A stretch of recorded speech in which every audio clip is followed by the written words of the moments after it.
大家好啊，歡迎嚟到今集嘅 podcast。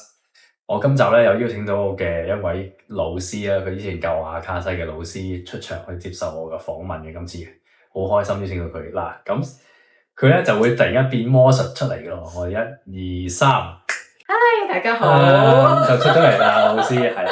咁咧就叫而家你點稱呼？應個咩名字稱呼你好咧？都係叫阿 Celia 啦。咁之前啲人就叫阿花嘅。係，咁佢就係我嘅阿卡西嘅老師啦。咁我以前就教阿卡西啦。而家你要點稱呼你哋自己咧？你會用啲咩嚟稱呼自己咧？其實而家我會比較擺低一個靈性老師嘅身份咯。跟住，如果真係要去形容一個 title 嘅話咧，假設我係有一個 title 嘅話咧，我會形容自己一個 artist of life，生命嘅藝術家。而嗰樣嘢，其實我覺得係真正去感受呢個字係幾深嘅，因為你如何將人生嘅體驗當成一個藝術，咁去品嚐，咁去欣賞佢咯。咁我覺得而家就進入咗呢個階段，就係我點樣去睇到生命裏邊嗰種唔同嘅喜悅啦，嗰種味道啦，當佢藝術咁去欣賞自己嘅生命、自己創作、自己表達同埋自己嘅存在咯。係，咁我就開始問啦，點解你會接觸身心靈啦，或者接觸到阿卡西嘅？一開始係點樣咧？其實Wow, it's a long story 咁其實咧，接觸身心靈先啦。接觸身心靈咧，就嗰陣時咧，都有好多唔同原因嘅。但係最主要個原因咧，就係因為我嗰陣時咧，情感裏邊喺拍拖嘅時候咧，真係 trigger 咗好多我裏邊嘅出嚟。跟住我係有情緒啦，好多嘅負面想法啦，我係知道自己有個狀態我要改變。跟住嗰陣時，我記得好係真係去到一步，就我要上網去睇我如何可以做翻個開心，我去揾翻自己嘅開心先。跟住慢慢一路推進嘅時候，我就發現到，咦，原來世界上有身心靈啦，有靈性啦，跟住有好多唔同嘅有外星啊、靈魂啊。然之後其實去到阿卡西記錄已經係講緊我研究咗身心靈，即係靈性嘅好多唔同嘅可能 Reiki 啊。家庭系統排列啊，靈魂嘅藍圖啊，靈魂契約啊，差唔多2-3年之後，突然間就遇上阿卡西記錄。咁而遇上阿卡西記錄，我都覺得係呢一樣好似係改變我生命嘅一樣嘢嚟㗎。因為嗰樣嘢係我突然間俾呢個字吸引，咁但係我又唔好知佢咩嚟嘅，其實係。跟住最終我真係買咗佢本書，然之後突然間見到廣告係有阿卡西記錄嘅班，因為有個老師由外國就飛嚟香港搞，跟住我就好似一個好唔理性嘅角度之下咧，就俾咗好多錢，然之後就學咗兩個階段，一次過學咗2個階段，跟住我就覺得同佢好連結啦咁樣咯。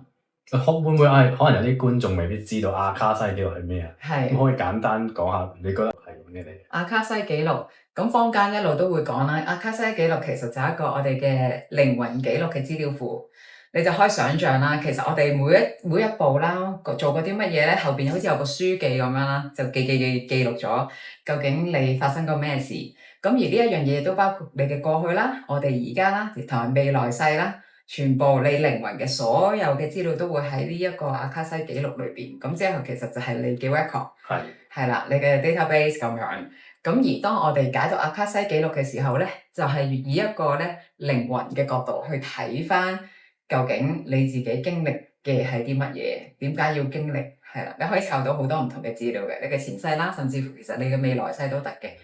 係。咁我想問下你，即係阿卡西記錄嚟講，因為可能有啲人就會，我接觸到阿卡西記錄啦，咁或者可能係會幫人，甚至乎可能會幫人哋 read 阿卡西記錄啦。咁但係你就會去到一步係做即係阿卡西記錄嘅老師嘅，教人哋點樣開 record。係。咁究竟你點解會？有啲咩機緣巧合，或者有啲咩原因會令到你會去行到去做教阿卡西記錄路嘅呢個導師嘅呢個位咧？或者可能中間有經歷過啲咩嘢咧咁樣？首先我好想強調啦，我真係對阿卡西記錄嗰個熱情咧係好強大咯。即係當我第一次接觸阿卡西記錄嘅時候咧，就覺得哇好奇感動啦，然之後就好想同佢連結啦，因為我感受到佢嗰種智慧同埋嗰份愛咧，好似係人間裏邊冇咗嘅嘢，或者我 feel 到原來我裏邊渴求嘅就係佢啊，就係呢一個嘅感覺，就係哇嗰啲嘅智慧打開咗我嘅頭腦，嗰啲嘅愛打開咗我嘅心，跟住我一路繼續追嘅時候，跟住就其實都係收信息咯。其實無論係我做解讀師又好啦，跟住做老師都好啦，都係收到信息，佢叫我其實你係可以去做。其實佢冇強調叫做老師呢樣嘢，而我哋理解嘅老師就好似有一個點講好，老師學生你即係一種死板嘅嗰種，我有知識我要教你，但係阿卡西路 Keeper 俾我嘅感覺就係喺一個好平等嘅角度去你將你識嘅嘢分享。即好似你可以去當朋友都得㗎，我就係體驗咗呢樣嘢，我識咗呢樣嘢，我嘅技巧係啲乜嘢，然之後將佢分享俾人咯。咁但係我自己都拆咗好耐老師框，因為我覺得老師就係要咁樣高啲嘅，要好有經驗嘅，要好專業嘅咁。但係我比較上係一個同行者嘅角色咯，我自己係一個我真係經歷咗呢啲嘢，我感受到佢嘅好，然之後我好想將佢分享咗俾人，然之後大家一齊去學習成長咁樣。係，咁我問下。咁你開頭一定係即係去到你後面就係做老師啦。咁但係你由未做老師到企出嚟做老師，中間應該係有好多有啲掙扎，或者有啲咩嘢嘅遇咗啲唔知咩嘅困難咁樣噶嘛？你可唔可以分享下嗰陣時嗰嘅，譬如遇到嘅嘢或者感受啊，或者嗰陣時嘅狀態啊咁樣？我要回顧下先。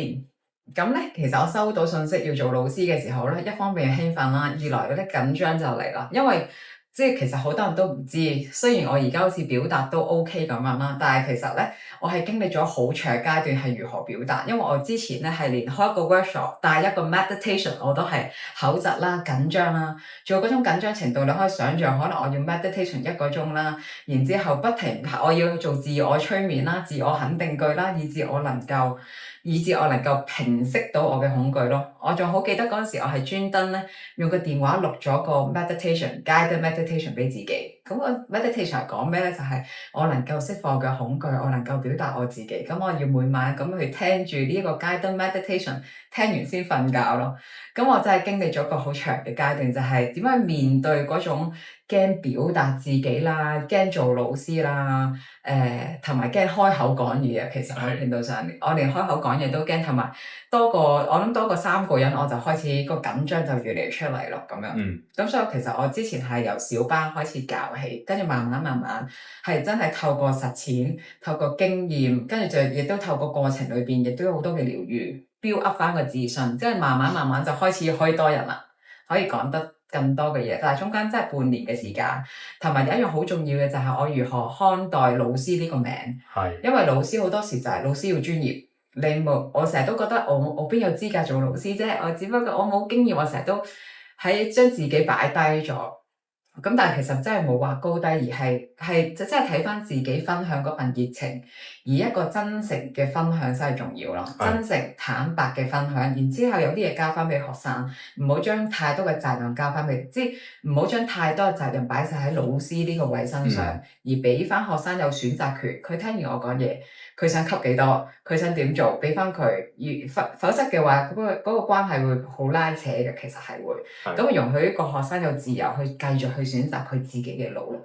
咁我真係過咗呢啲咁樣嘅轉咗個念，再去重新理解老師係做啲乜嘢嘅時候，我真係覺得個人輕鬆咗，跟住慢慢啲嘢就開始嚟啦，個地方開始嚟啦，跟住學生嚟啦，靈感開始嚟啦，跟住我用咗半年嘅時間都搞唔掂，但係我突然間用咗1日嘅時間就 download 晒整個嘅課程嘅大綱，然之後大概亦都好似1-2日左右已經 download 晒成個碌屎係啲乜嘢，即係時間到，跟住你嘅靈感先到咯，你冇得逼嘅原來係咁，即係可能係會唔會即係開頭可能冇諗過做老師嘅，但係後尾又收到信息話我要做好似要做老師喎，去分享呢個阿卡西嘅呢個記錄嘅呢樣嘢喎，咁跟住就慢慢就開始要突破做老師嗰個身份嘅嗰個框架咁樣。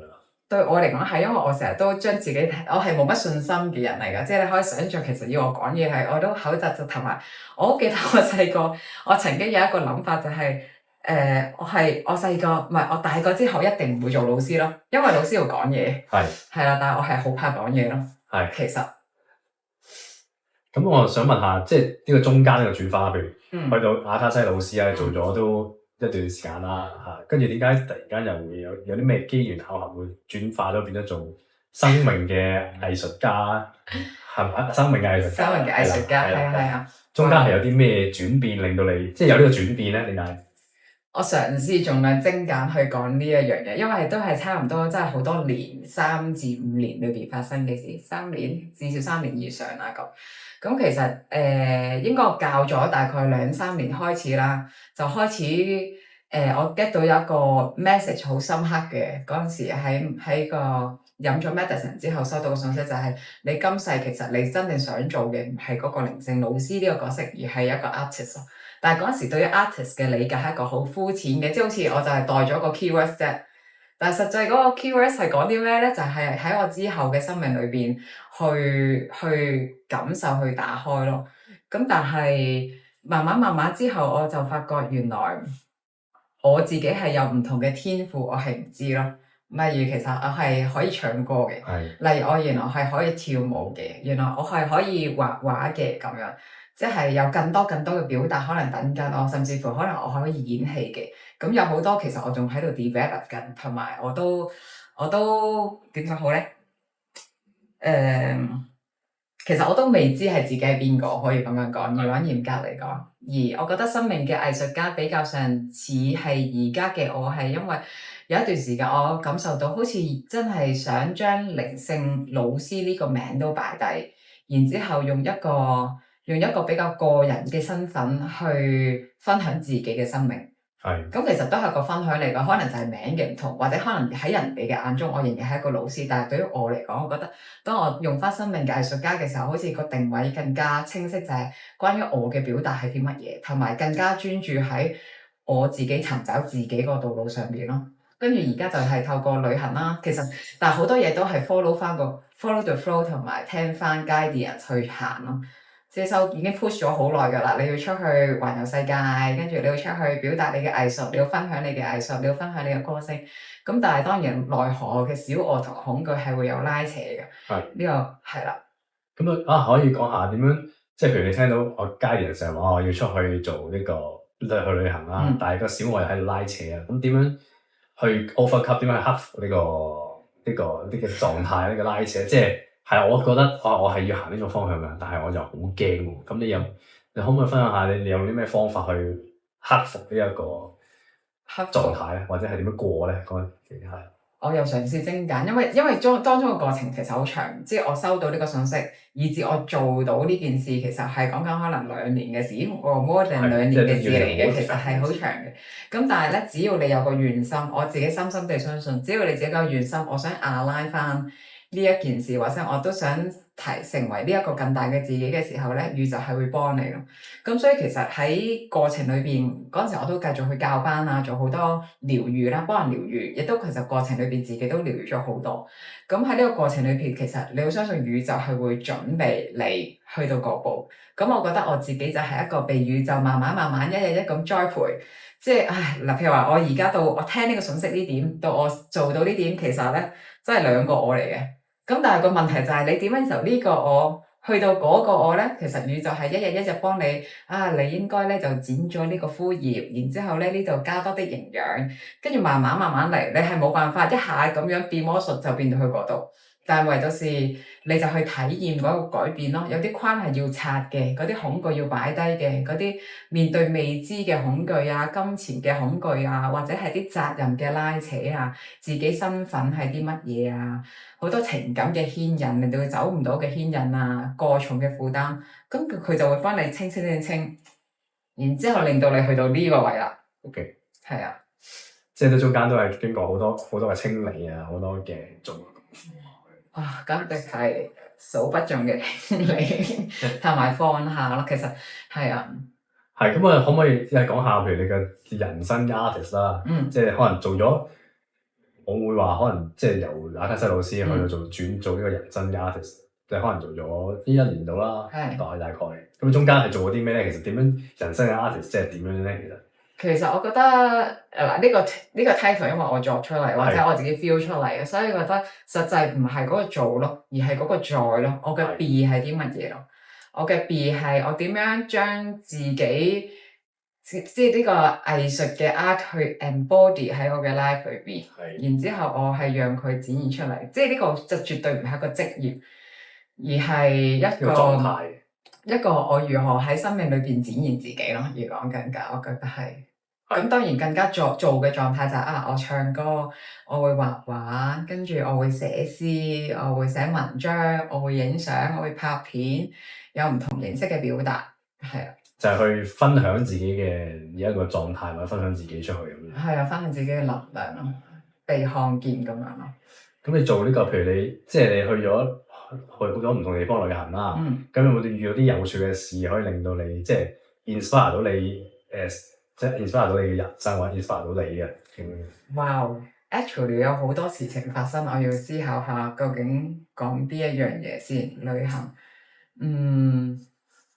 其實我覺得旅行係一樣好神奇嘅嘢。你去到當你自己願意將自己完全 put 去另一個環境、另一個能量場浸淫，然之後識啲唔同嘅人嘅時候咧，其實我就好似覺得好似有啲技能解鎖，又或者有啲面向自己突然間長到出嚟咁咯。因為唔同嘅地方真係有唔同嘅營養養分咯。係。同埋即係可能當香港佢可以栽培到你呢一個養分 A 養分嘅，但係可能同時佢會壓抑咗你 B 嘅面向。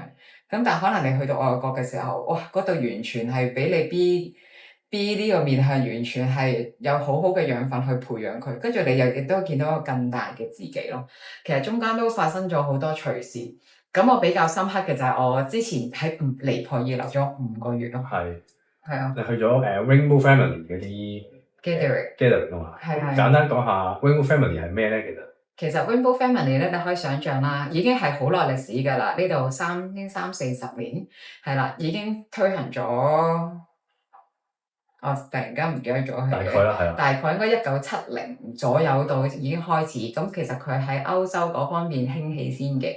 咁嗰班人咧就會喺新月至到下一個新月，大概為期1個月嘅時候啦，就喺唔同嘅地方裏邊揾一個，即係唔同嘅國家裏邊都會發生嘅。跟住佢哋就揾一個大自然嘅地方，通常都係山啊，有河有水源嘅地方，咁啊一齊 camping， 一齊生活。係。然之後中間咧係唔會有錢嘅交易嘅，即係互相之間。咁你可以以物易物啦咁。然之後我哋會有人義務啦，去煮嘢食啦。咁嗰啲材料都要籌錢嘅，其實最終。咁但係你會喺嗰度體驗到嘅就係只要我拎個人去，跟住原來就係有得食啦，跟住又會大家有唔同嘅互動啦。咁啊睇下你當中個 gathering 有啲乜嘢人喺裏邊啊？係。因為嗰度有一個好重要嘅就係我哋係會冇 leader 咯。OK。其實冇 leader 嘅，會有一 team 人去準備個場地啊，去準備一個野外嘅廁所啦，跟住去準備一個野外嘅廚房啦，或者係 set 定大概邊區可以 camping， 邊區有水源可以沖涼，又叭咁樣，或者個火佢哋會有個長期有個營火喺裏邊嘅。咁我哋就會圍住個營火食飯啦，然之後跳舞啦，跟住打鼓啦，其實係好開心嘅事咯。咁大家去到嗰時候，我哋會 Rainbow Family 其實一個好重要嘅就係我哋會 consider 大家 as 一個 family，唔同國家嘅人一齊連結，然之後我哋可以擺低我哋嘅煩憂，然之後喺個大自然裏邊同大自然相處，同唔同嘅人相處，跟住而佢當中亦都好重視愛同和平呢一個 key element 咯。咁我其實都好感受到，其實已經好耐之前已經收到信息，呢樣嘢你可以去，同埋我係唔知幾時開始，我係好幾年前原來已經 like 咗 follow 緊佢哋嘅 group，我係唔知道咯。即係其實原來個 contact 已經有，跟住慢慢我喺旅行就識到 Rainbow Family 嘅人，跟住亦都係令到呢件事可以真正咁發生咯。即係就去體驗去感受下 Rainbow Family 嘅生活或者佢嘅圈子咁係點樣。係啊。咁裏面大概係點咧？即係可能係，即係頭先聽你講就好似係佢哋會有一個揾嘅地方啦，就好似起一個 community 咁樣啦，即係可能起一個每個地，即係設定唔同地方、唔同地區，咁就喺嗰度生活1個月咁樣。咁有啲咩做咧？其實喺裏面，其實真係享受大自然，即係生活咯。咁會做嘅就係平時生活你會做嘅嘢。咁可以講下每朝大概嘅 routine 啦，就係起身嘅時候，跟住吸收下出面新鮮嘅空氣咁樣，然之後就會去沖涼啊、洗衫啊、曬下太陽啊，跟住就會可能去食嘢嘅地方度，即係啦，去食嘢填飽個肚，又或者去傾偈。然之後中間好多時候咧，啲人就會開始打鼓噶啦。咁佢哋打鼓都係好自願性，自己帶鼓嚟去分享自己音樂嘅。咁我自己中意唱歌，咁可能會教佢唱歌。又或者其實啲鼓有時擺喺度咧嘅話，你基本上你都可以用。其實某程度上，同埋佢哋有個 concept 就係啲嘢係其實未必即係 exactly 做到，但係佢哋都會有一個 concept 就係我哋願意將自己擁有嘅嘢分享出去咯。即係佢呢個分享概念其實都好濃厚，所以其實佢哋會講話，其實即使你乜嘢都冇，咁入到嚟呢個 Rainbow Family Gathering，你都會生存到，因為大家會分享咯。即係你冇飯兜嘅，我哋 OK，我俾你咁樣。跟住可能你冇衫嘅，OK，我俾你。你冇型嘅，瞓喺我個 tent 度咁樣。咁呢個就係你越打開去接受愛嘅時候，你得到嘅就會越多咯。咁我呢個聽到一啲其他family 嘅經驗，其實佢哋真係體驗過呢一種，哇！點解咁有愛嘅咁樣？係啊，但係我只係去咗2個禮拜啫。即係佢淨係去一半咁樣就可能。係啊，你可以早走或者遲嘅。係啊。flexible 嘅，唔知嗰度係好自由嘅，其實某程度上係。咁跟住就去咗，即係周圍去泰國啊咁樣，或者係周圍 stay 啊，周圍 travel 咁樣。你講 Rainbow Family 嘅朋友，我自己啊，暫時其實我係玩緊一個 follow the flow 嘅遊戲啦。咁我去邊度其實係第一個地方，我離開香港第一個地方就係我好感受，但係清邁。除咗清邁之外，其他都係 say no 嘅。咁所以我就去咗清邁啦。之後我收到信息就去尼泊爾嘅 Rainbow Family Gathering。咁所以我去咗尼泊爾啦，就冇諗過留5個月嘅，不過又。跟住而家就有一種感覺係我離開尼泊爾之前，突然間 feel 嚟 feel 去都覺得曼谷係比較有機會，覺得係 connect 啲，所以我就嚟咗呢一個 Bangkok 啦咁樣。咁我自己選擇地點係好唔理性嘅，其實某程度上。係。即係冇，即係跟住個 feel 咯，係。係啊。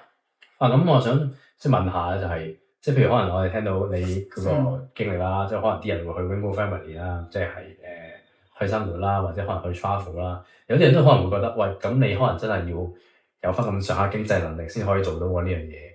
咁你去完之後呢啲經歷，你睇翻嚟嘅結果係咪真係需要咁樣咧，定係點樣樣咧？可以？哇！我呢個問題問得好好，因為我真係咧喺旅行裏邊咧係識咗一啲人咧，佢哋真係可以冇錢但係 travel 到。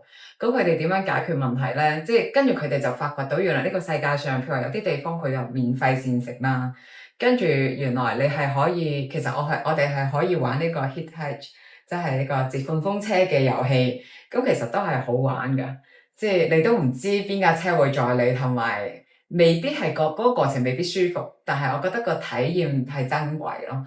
咁原來佢哋可以瞓 tent 啦，即係佢哋可以喺總之嗰個地方容許你標個 tent 嘅話，其實佢咁甚至乎我都問過有個 friend 直情係因為其實佢哋有譬如有啲識到係啲印度嚟嘅人，咁佢哋根本上個經濟本身賺到嘅錢已經好少，跟住有時 travel 得耐根本就冇乜錢嘅時候，佢哋係會試過好主動去問酒店啦，唔同嘅地方可唔可以俾我喺呢個空地裏邊 set 個 tent，咁佢就可以慳翻住宿費。咁如果你自己係好開放去接受可能性，而你又唔介意，你唔覺得呢樣嘢係負面嘅時候，其實都可以做享受或者係個新嘅體驗咯。同埋我覺得最緊要係咧，我唔知因為喺我嘅成長裏邊，我覺得好多嘢要用錢換翻嚟嘅。但係今次最重要就係原來係有好多可能性咯。但係有機會你要開口問，你有機會係要打破你嘅慣常嘅，即係譬如話你無端端接嗰下你要我自己 feel 嘅時候，我自己都試過一個接順風車係原來要突破你嘅恐懼啦，到時候唔知人哋點樣睇啦，又唔安唔安全啦，呢啲全部都係 fear 嚟嘅。係。跟住咁你打開嘅時候，你唔覺得係 fear，你相反地，你覺得你相信有 angel 會送你過去嘅，你相信呢一個幫助可以係無條件嘅，大家好開心做呢件事嘅，呢件事係唔會令到人造成麻煩嘅，咁你打開去接受，咁其實同埋我覺得一個 flow 咯，咁其實呢樣嘢你都喺你生命裏面再 flow 俾人噶嘛，當第時你有車，你見到人咁樣嘅時候，喂，上嚟啦，你去邊啊咁樣，咁其實你可以想像呢個世界變成點咯，係多咗好多連結，更多嘅相信同陌生人嘅信任，跟住你亦都更加打開同人溝通，因為都係溝通嚟嘅，即係你無端端唔會同人傾偈，但係你為咗接奉送車，可能就係同佢建立咗一段友誼啦咁啊。係啊，即係根本就其實即係唔需要好似想象中用咁多，即係要好有錢先可以去旅行啊，去體驗啊，根本你就可以。即係如果你即係可能好似你話齋擺低咗一啲嘅框架或者係嗰啲嘅，覺得佢咁樣你接受到咁樣樣嘅，其實都好多人都係咁樣做緊呢個世界上面。係啊，同埋你唔知，即係我哋如果越打開嘅時候，可能其實人哋係會，我試過有個經驗就係接順風車啦，跟住咧嗰個咧原來係大概應該公司老闆或者高層，即係都頗有錢，跟住佢送咗一間咧質素好高嘅酒店。跟住嘅真係免費俾我哋住咯，即係兩間酒店房。咁啊，因為佢要遠程咁樣，可能過兩佢要去好頗遠嘅地方，都同路嘅。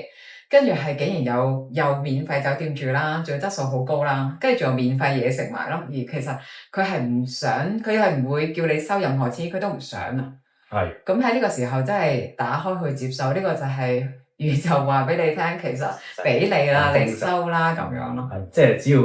即係所有可能想去行出去嘅人啦，或者想去旅行、想去見識嘅世界，其實真係唔需要話俾冇錢嚟去框住自己咯。即係可能你想去嘅話，其實你個心 ready 就可以踏出去啦。同埋亦都有啲人係賺住錢咁樣咯，即係佢無端端可以創咗個街檔出嚟啦，無端端幫人按摩啊，咁去收錢啦，或者無端整一個 workshop 出嚟啦，去拉翻唔同嘅地方。咁但係當然啦，亦都係要你跳出你嘅 comfort zone，因為可能有啲嘢係你唔習慣，你又唔識人，又唔知咁樣做好唔好，可能好多唔好意思咯。咁但係對於某啲人嚟講尤其是佢哋本身玩雜耍嗰啲人咧，佢哋係會喺街頭做表演賣藝嗰啲咧，咁跟住佢咪其實賣藝啲錢又可以愛嚟維生到。有啲人可能就係賣嘢咯，即係有啲人我見到佢係織嗰啲手鏈啊成啊，咁就喺旅行嘅時候可以賣。咁所以其實有時諗係咪真係要好多錢先係可以做到個長期旅行咧？定係你能夠打開你自己嘅門戶，打開你嘅機會，分享你自己嘅嘢，以至有其他嘢流入你嘅生命裏邊，跟住可以維持到咯。好啦，咁。之後咁你而家喺度泰國呢度 stay 緊啦，咁你跟住之後會唔會有啲咩 planning，有啲咩準備或者有啲咩想去做咧？而家呢個當下裏面係咁咧，好似都有啲嘢想做嘅，就係呢排咧就係過咗呢一個獅子星門戶嘅時候咧，我就覺得剔住咗個掣，就好想分享出去，將自己識得嘅嘢分享出去咁樣啦。咁又或者係。分享我之前教班嘅技巧啦、療癒嘅技巧啦，或者係覺醒嗰個過程會經歷到啲乜嘢啦，即係好多個人嘅分享想表達出去啦，跟住自己嘅音樂啦、跳舞啦、自己嘅畫作啦，都希望自己可以開返個平台，係俾人看見之前做咗嘅嘢，或者係想表達嘅嘢咯。咁而如果好實際講話 exactly 係啲乜嘢計劃咧，咁我又覺得我好保留一個好大嘅 flexibility，因為我真係將自己，我都好承諾自己，我希望 align to 我嘅 soul，align 翻宇宙嘅 plan 裏邊，但係宇宙不停就同我講話，你就進入未知啦咁樣。咁所以其實咧，覺得我嘅計劃好似又未知嘅，其實係，即係我講唔出話 exactly 我要做啲咩，但係大方向會有。但係我亦都同一時間分翻，即係會聽翻個 divine timing 咯。咁另外我自己而家係 download 咗個 project 叫 Pure Pure Love Project。咁呢個咧，我可能都要係啦，我解説一下 Pure Pure Love 個 project 嘅精髓係啲乜嘢咧？咁就係嗱，而家我哋咧嘅交易模式啦，就係我俾錢你，你又俾翻我，係咪？同等價交換，好公平啊 ，fair。咁就算唔係錢都好啦，可能我哋都有個 concept，就我俾一個服務你，你又俾翻個服務我 fair 嘅咁樣。咁但係咧 Pure Pure Love Project 咧係比較上係講緊無條件嘅接收同埋付出。咁其實我去感受嘅時候咧，呢個係更加符合 5D 世界嗰種無條件愛啦，同埋無限豐盛嗰個意識啊。然之後更加符合翻大自然嗰個交易嘅模式，因為大自然嘅世界裏邊係冇我哋人類呢一種交易模式單對單交易嘅。咁但係係啦，所以 Pure Pure Love Project 咧就係點樣可以慢慢拉翻呢一樣嘢咧？就係如果我哋願意無條件咁付出。跟住我唔需要你收翻任何嘢嘅，跟住你又願意無條件付出俾其他人，亦都唔想佢收翻任何嘢嘅。但係同一時間好重要喎呢點，因為我哋好重視付出，但係我哋忘記咗，即係我哋 Hila，尤其是 Hila，好多時忘記咗付出之後，其實你都有冇打開翻你嘅門戶？你可唔可以收翻啲嘢翻嚟咧？你收嘅時候係有條件定無條件咧咁嘅？你會因為覺得自己價值高或者不值得而收少啲，或者唔想收啊？得㗎啦，我就係齋付出就得。因為呢一個就變咗個損耗啦。係。咁而如果我哋能夠做到就係無條件付出、無條件接收咁樣，形成一個大循環，可能成個社區，你想象成個社區都循環緊呢一份愛嘅時候，其實係一個建構未來世界一樣好重要嘅一個 step 嚟嘅。係。咁而 Pure Pure Love Project 就係希望分享到呢一個 concept 呢個意識，並且甚至乎實行到呢一個循環，體驗佢先。即係我覺得可能即係金錢制度啊，或者單對單可能未必係即時淘汰，但係就係有一個額外嘅選擇去體驗下。如果我付出嘅時候，我真係唔問任何嘢，我就係齋俾。同埋收嘅時候，我都唔要做，我唔需要做任何嘢，我就係齋收。個感覺係點樣？然之後會聚集到一班人係一齊做呢一件事。然之後當呢度順咗嘅時候，其實已經喺集體意識裏邊建構咗一個種子。而呢一個 seed 係好重要咯，對於之後一路揚升呢個世界，係啊係。咁會唔會就係可能，譬如 Wingfold Family 嗰啲都係咁樣行緊咧？其實某程度上，我之後覺得係嘅，因為其實佢都好強調嗰個無條件嘅分享啦，同埋即係你喺嗰度咧，其實你嘅擁有個意識會比較相對降低，因為即係分享啦，同埋有種感覺係，即係好多嘢都係我哋可以一齊，其實係一齊擁有嗰種嘅 concept，同埋係冇錢銀嗰個交易，但係佢哋都有交易意識嘅，即係我有條鏈好中意嘅，想唔係你有條鏈我好中意嘅，我想揾啲嘢同你交換咁樣，咁樣係一個交換。咁而 Pure Pure Love就係更加擺單，最緊要係冇咗單對單交易。即係就係我見到你有需要，我就俾我俾到嘅我就俾你咁樣，跟住佢又見到可能其他人又有其他需要，佢又唔幫佢咁樣，就一路咁樣去散落去、散播落去。係啦。咁當你俾資源，你都可以成為收嗰個。咁其實社區裏邊就會重新建立翻個信心啦，即係人同人之間嗰個連結信心。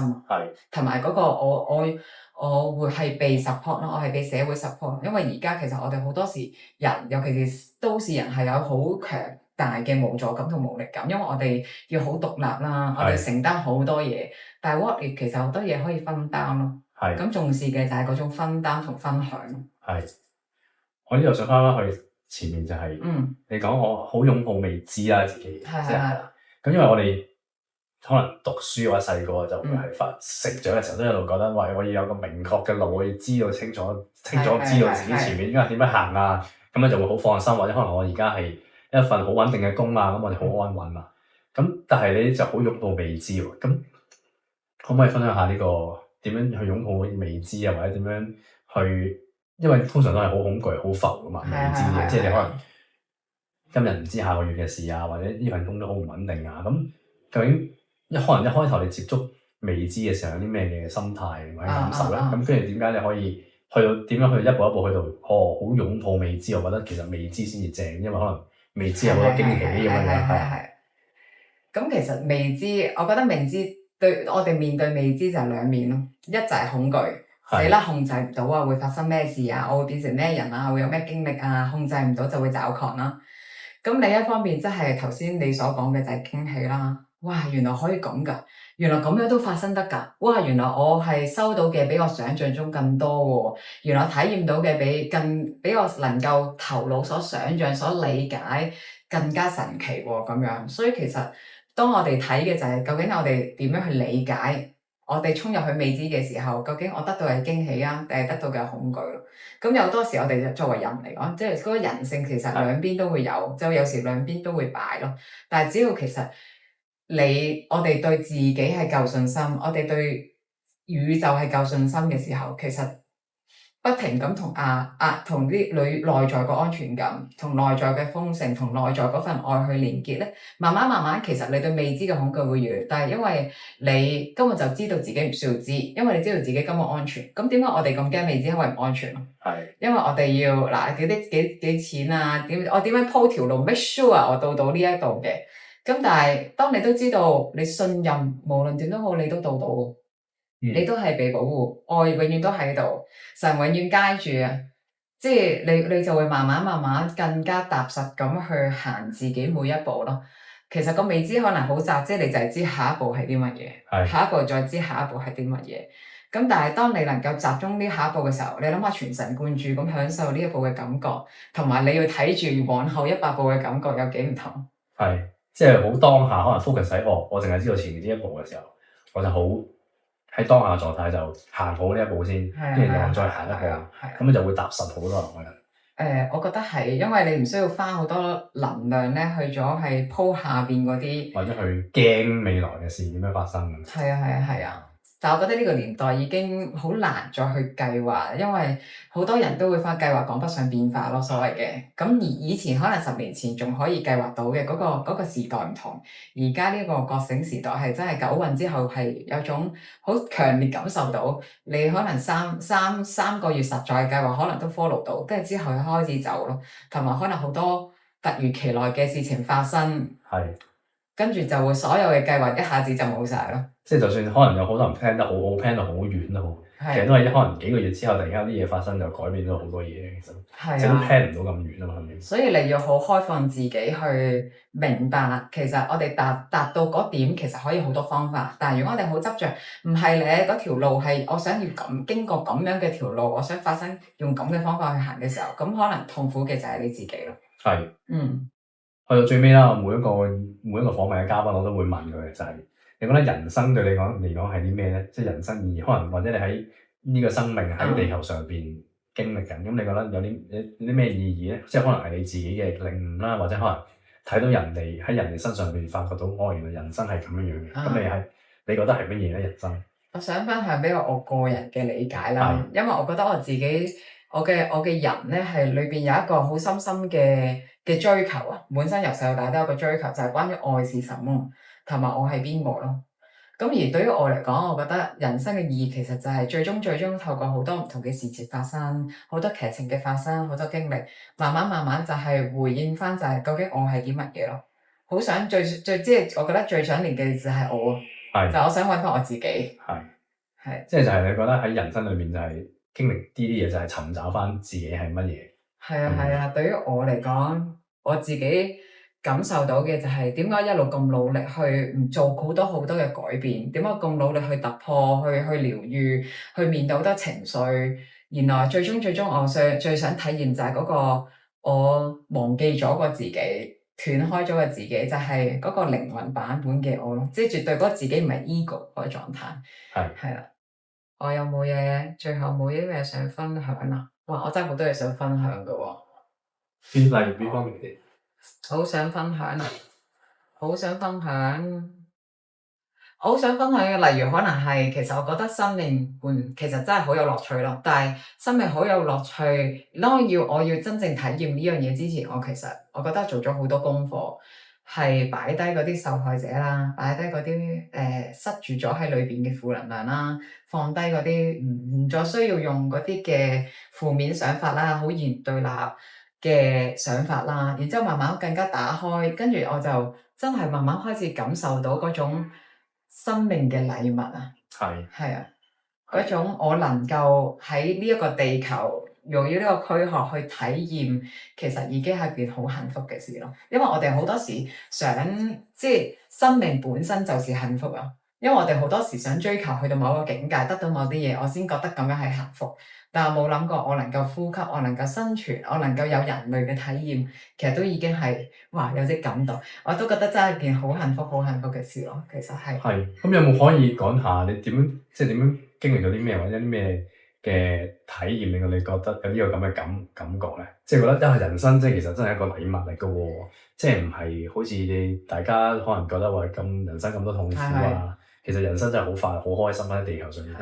係有冇啲咩嘅特別嘅經歷或者即係特別嘅體驗咁樣咧？其實我覺得我都經歷咗好多嘢，但係其實我覺得係真係好吊詭地要多謝二元對立呢個 system，因為就係喺過往嘅療癒啦，或者人生經歷裏邊，其實都感受到好多即係嗰種心撕裂肺嘅痛啦，甚至乎有時去到一啲好死亡邊緣嘅絕望啦，或者係嗰啲好似就死嘅時候嘅痛苦，即係療愈嘅過程裏邊係經歷到呢啲好 deep 好 deep 嘅情緒，然之後當你有力量翻嚟嘅時候，跟住有一種感覺就係真係好覺得每一個呼吸都係自己，原來透過自己嘅生命嚟爭翻嚟，原來所有嘢都唔係 take it for granted 㗎，即係例如我都有唔止一次嘅經歷，可能係關於死亡喺療愈中裏邊接觸死亡呢一樣嘢。例如有一次係我係喺 Plant Medicine 裏邊，我感受到自己一個好弱小嘅一個樹苗咁樣啦，好似自己成日就死嘅感覺。跟住我點樣係運用自己嘅力量、意志、求全、求幫助，然之後我喺嗰刻同埋我嘅選擇係啲乜嘢？我選擇就咁死去啊，定係我選擇繼續努力咧？跟住原來作為一個小小嘅樹苗，其實佢都有呢一個嘅學習喺裏邊。跟住當我真係穿越到我繼續選擇我要生存，因為我覺得有啲嘢我仲要體驗嘅，好似仲揾緊啲嘢嘅時候，我就唔得嘅時候，跟住經歷咗好多嘅掙扎啦，然之後好似都係痛苦，你會覺得係 suffering，但係最後你攞翻嗰個力翻嚟，即係繼續生存到嘅時候，你係有莫大嘅感恩咯。然之後你甚至乎你都多謝嗰時嗰啲嘅掙扎嘅經歷，你都多謝嗰啲讓你感受好似就嚟死亡嘅感受嗰啲經歷，因為正係因為個吊詭位就係咁樣啦，正係因為你有多痛苦，然之後你感受到有多快樂，正係因為你即係隨時好似有種感覺，可能你隨時就冇命，然之後反過來去感受到哇，生存係多麼嘅難得咯。係。即係可能經歷過或者就死嘅感覺，或者經歷過瀕死嘅時候，就會覺得哇，原來生命係咁美好嘅。係啊，即係嗰種美好，你唔需要達到好，你唔需要好多錢，然之後唔需要好美，有咩愛情關係好，你就係生存已經美好啊！其實某程度上，你仲有手有腳，有得感官，你可以體驗，你仲有個心可以去感受，多麼美好咯！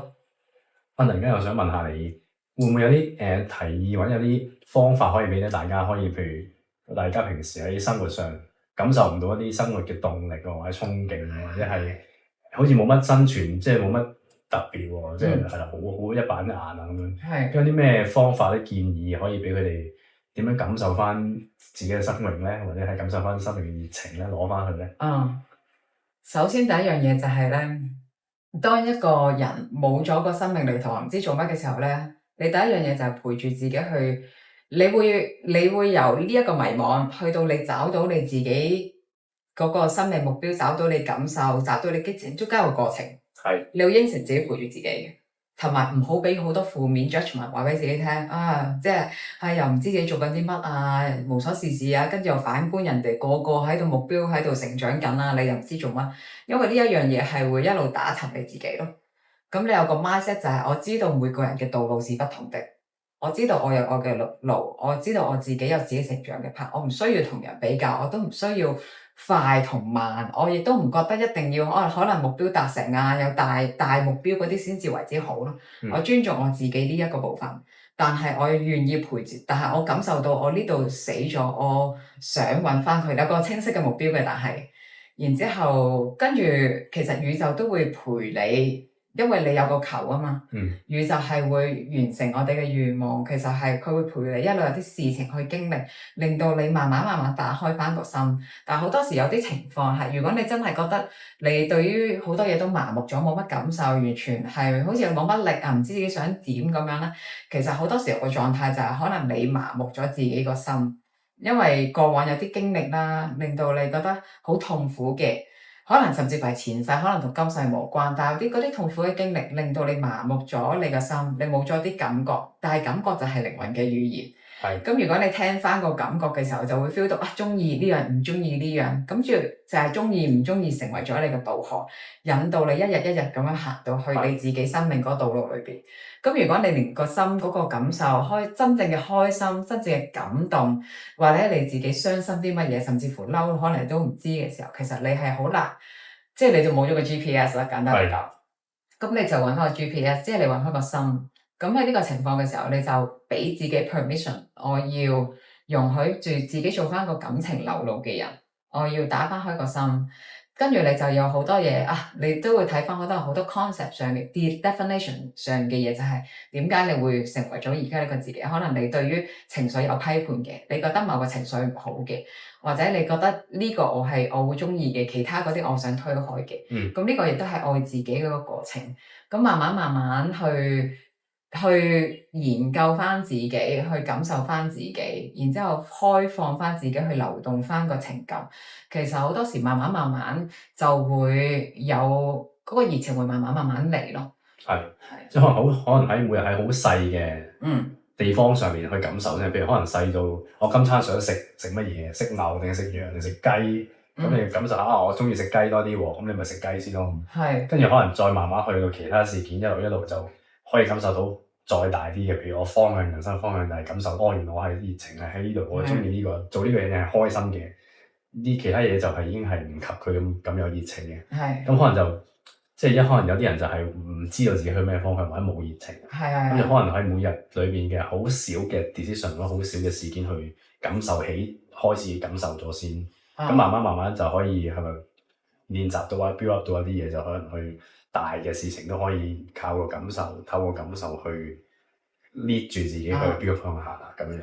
我覺得你呢個 point 好好，即係其實有時唔需要係一下子就人生大方向咁樣揾咩工咁樣揀邊個伴侶，咁其實就會好困住自己啦。但係真係飲食啊，去邊度行街啊，或者一啲好少嘅嘢去俾翻個容許，俾個心話事先，俾翻支咪佢先。因為亦都好多時可能呢個情況咧，有啲人係有個狀態係去咗個腦度，而個腦做決定有咩問題咧，就係腦係基於 history 咯。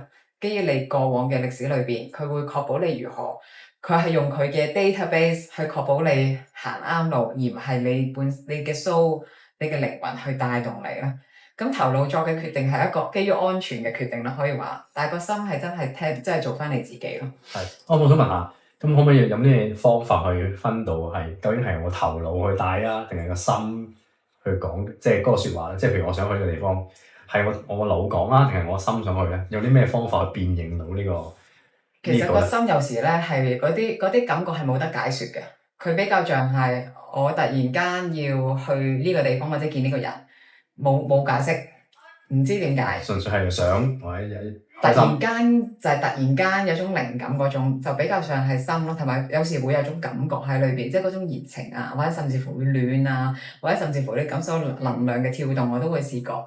咁頭腦比較上係咩咧？佢比較上有得解釋㗎，即係嗱，你做呢一樣嘢嗱，之前根據嗰啲數據啊，嗱報紙都有講啊，呢區危險啊咁樣，呢度唔好去，跟住呢度咧就去，呢度咧就安全嘅咁樣。佢係有 data 嘅通常，同埋佢會睇住外在嘅世界嘅 data 都會納入佢嘅考慮 analysis 裏邊咯。咁頭腦就係比較多呢啲分析啊、原因啊。咁但係心就譬如好似我咁，我覺得要去清邁，點解我唔知？係。咁樣就更加係會 feel 到，可能係個心想去做呢件事喎，咁樣。即係可能係，如果係頭腦同你講去清邁，就因為可能係，因為嗰度少安全啲咯，少啲人咯，順服啲咯，咁就可能係頭腦同你講，因為分析完嗰個地方好過。係啦。